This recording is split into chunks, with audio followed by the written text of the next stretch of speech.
and I sort of sporadically encountered this discipline when I tried to decipher why a musician and a non-musician would have the same emotional attributes when they hear, let's say, a sus4 or a sus2.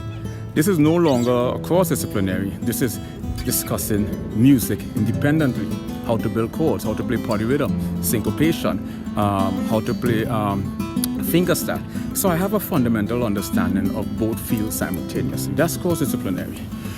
Multidisciplinary is when you have to take multiple disciplines into consideration. One area, I might get into area of psychopathology, mental disorder, pathology, mental diseases. And I might get into key in on areas like, let's say, bipolar, OCD, obsessive compulsive disorder, or let's say bipolar 1, manic, or bipolar 2, hypomania.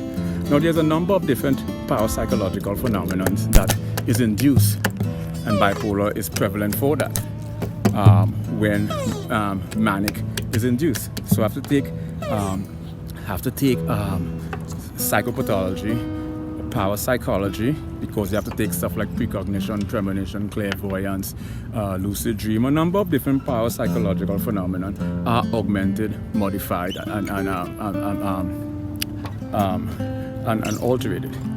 And then you have to take areas of philosophy into consideration. During mania, a manic episode may take on a number of different philosophical ideology, like solipsism or animism, implement a spirit and a soul into tangible or intangible, organic, or